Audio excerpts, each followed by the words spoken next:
மல்லிவாசத்தையே காணோம்.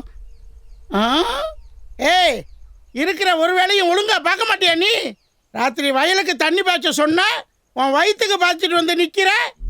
இல்லைங்கய்யா, இன்னைக்கு அமாவாசை, ராத்திரி வெளியில் போனீன்னா உனக்கு நல்லது இல்லைன்னு கோயில் பூசாரி சொன்னாரு. அதான்.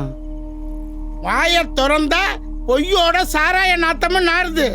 என்னை பார்த்தா எப்படியா தெரியுது உனக்கு? எனக்கு இந்த ஜாதகம், ராசி, லொட்டு, லொஸ்கு இதுல எதுலையுமே நம்பிக்கை கிடையாது.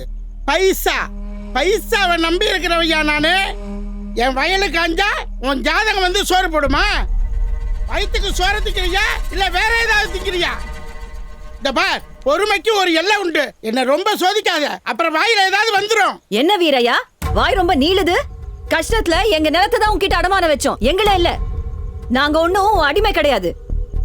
கோவப்படாதக்கா, நான் என்ன கருப்பு சாமியை வேணும்னா திட்டுறேன்?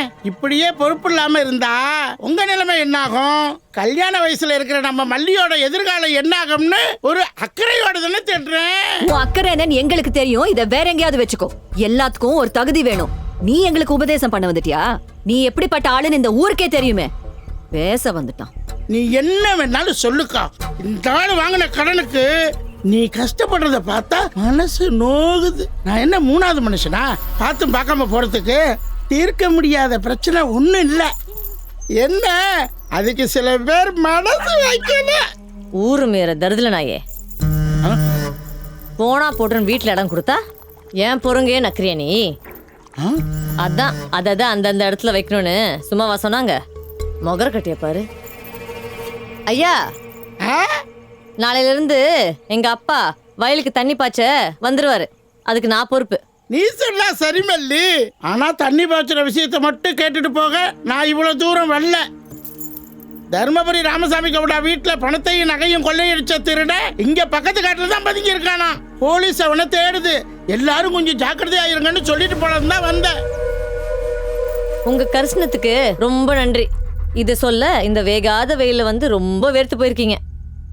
வீட்டுக்கு போயிட்டு நல்ல ஜில்லுன்னு வெண்ணெயில மோர் எடுத்து குடிங்க. ஏ நாயே, நீ பாலை குடி.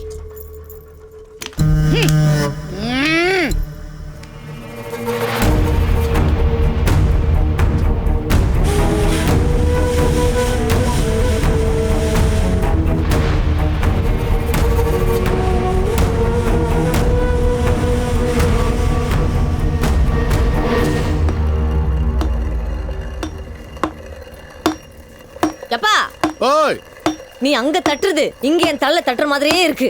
என்னமோ நீ மட்டும் தான் பெருசா வேலை பார்க்குற மாதிரி காட்டிக்கிற. சத்தம் இல்லாம எந்த வேலையும் செய்ய முடியாது. சத்தம் இல்லாம நீ பண்ற சில வேலைக்கு எனக்கும் தெரியும். ஏய், வாய் மூடி. காஃபி ரொம்ப நல்லா இருந்ததுமா. அதுல உங்க அன்பு, பாசம், பரிவு இது எல்லாமே தெரிஞ்சது. அதெல்லாம் நாங்க போடலையே. உங்களுக்கு எங்க கிடைச்சது? ஏய், அம்மா அப்பா குடும்பம் எந்த அரவணைப்பும் இல்லாமல் அனாதையாக வளர்ந்தவனா இந்த மாதிரி ஒவ்வொரு சின்ன விஷயங்களும் தேடி கண்டுபிடிச்சி சந்தோஷப்படுறது எனக்கு பழக்கமாக போயிடுச்சு. ஐயா தம்பி, என்னை தப்பாக எடுத்துக்காதீங்க. உங்களை சத்தம் போட்டு போனவர் பேசினது எல்லாத்தையும் நான் கேட்டேன். எதனால் உங்களுக்கு எவ்வளோ பிரச்சனைன்னு தெரிஞ்சுக்கலாமா? ஒரு விவசாயிக்கு வேற என்னப்பா காரணம் இருக்க முடியும்? வறுமை. இதப்படி ஊருக்குள்ள ஒரு ஓரமா எங்க குடிசையில சந்தோஷமா வாழ்ந்துகிட்டு இருந்தோம். திடீர்னு ஒரு ராத்திரி குடிசையெல்லாம் கொளுத்தி எங்களை விரட்டி விட்டாங்க. திக்கு தசை தெரியாம நடு ரோட்டில் நின்றுகிட்டு இருந்த எங்களுக்கு ஒரு புண்ணியவான் இந்த வீட்டையும் 5 ஏக்கர் நிலத்தையும் கொடுத்தாரு. புஞ்ச நிலம்தான், வாசன வசதி கிடையாது. மானாவரி பயிரை போட்டு எங்க வயிற்ற கழுவிக்கிட்டு இருந்தோம். திடீர்னு எனக்கு உடம்பு சரியில்லாம போயிடுச்சு. செலவுக்கு மேல செலவு. அப்பதான் இந்த நிலத்தையும் வீட்டையும் அந்த வீரையாகிட்ட அடமானம் வச்சோம். வட்டி கூட கட்ட முடியல. வாழவும் முடியாம சாகவும் முடியாம ஒரு வாழ்க்கை அப்படியே போகுது. விடுப்பா. எங்க நிலத்துல நாங்களே கூலி வேலை செய்யறோம். கடனை எப்ப அடைச்சு எப்ப பழைய மாதிரி வாழறதோ ஆலமரம் மாதிரி வாழ்ந்த குடும்பம் இப்ப பட்டு போச்சு. ராத்திரியில நிம்மதியா தூங்கி பல வருஷமாச்சு. மறுபடியும் பழைய மாதிரி வாழ்க்கை மாறுங்கிற நம்பிக்கையே போச்சு. விதியை நினைச்சுக்கிட்டு பிரம்மனை நொந்துக்கிட்டு ஏதோ காலத்தை ஓட்டிக்கிட்டு இருக்கோம்ப்பா. அப்படிலாம் பேசாதீங்கம்மா, நம்பிக்கையோட இருங்க. கூடிய சீக்கிரம் உங்கள் பிரச்சனைலாம் தீர்ந்து சந்தோஷமாக வாழ்வீங்க. கூட சீக்கிரம்னா எனக்கு பழம்லாம் கொட்டி கூன் விழுறதுக்குள்ள சந்தோஷம் பொங்கிடுன்றீங்களா? மா, ம் ஒருவேளை இந்த குடுகுடுப்புக்காரன் இவர் வேஷத்துல வந்துட்டானோ?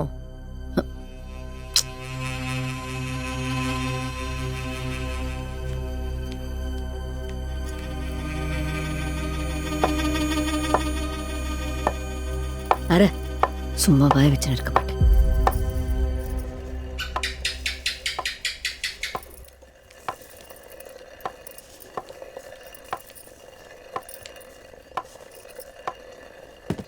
அம்மா, உங்கள் மொத்த கடன் தீர்க்கறதுக்கு எவ்வளோ காசு தேவைப்படும்? அதெல்லாம் உனக்கு எதுக்குப்பா? பரவாயில்ல, சொல்லுங்கம்மா. அசல் ஒரு 25,000, வட்டி ஒரு 35,000, மொத்தம் 60,000. அது தவிர கை மாத்தா அங்கே இங்கேன்னு கொஞ்சம் கொஞ்சம்.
இது எங்க கஷ்டம். நீங்க ஒன்றும் பரிதாபப்பட்டு பிச்சை போட தேவையில்ல. சேச்சே, ஏமலிகா இப்படிலாம் பேசுகிற? நான் இதை உங்களுக்கு கொடுக்கறதுக்காக கொண்டு வரல. ஒரு தனியால் கஷ்டப்பட்டு என்னாலே எவ்வளோ காசு பணம் நகைலாம் சேர்க்க முடியுதுன்னா உங்களால் இதை விட பல மடங்கு சேர்க்க முடியும். நீங்கள் நல்லவங்க, கஷ்டப்பட்டு உழைக்கிறீங்க, உங்களுக்கு நல்லதே நடக்கும். இன்னைக்கு என்கிட்ட இருக்கிற இந்த பணம் நகை காசெல்லாம் நாளைக்கு உங்ககிட்ட கூட வந்து சேரலாம். முடியாதுன்னு எதுவுமே இல்லைம்மா. நம்பிக்கையும் விடாமுயற்சியும் இருந்தாலே போதும், நம்மளால் என்ன வேணாலும் பண்ண முடியும். அப்புறம் நான் இதெல்லாம் ஏதோ பெருமைக்காக கொண்டு வந்து காட்டுறேன்னு நினைக்காதீங்க. இதை காமிச்சா உங்களுக்கும் ஒரு தன்னம்பிக்கை வரும் இல்லையா, அதுக்காக தான். நான் ஏதாவது தப்பாக பண்ணியிருந்தா என்னை மன்னிச்சிருங்க. ஏன்பா பெரிய வார்த்தையெல்லாம் பேசுகிற? கஷ்டத்தை பார்த்தவங்களுக்கு தான் மற்றவங்க கஷ்டம் தெரியும். ஐயோ மல்லி, மல்லி போய் தலை குளி. தம்பி இதெல்லாம் எடுத்து பத்திரமா வச்சுட்டு நீங்களும் தலை குளிங்க. இல்லை பரவாயில்லம்மா. இல்ல தம்பி, பழி விடுறது நல்லது கிடையாது. போய் குளிச்சுட்டு வாங்க. என்னடி வேடிக்கை பாக்குற? போய் குளிச்சுட்டு வா.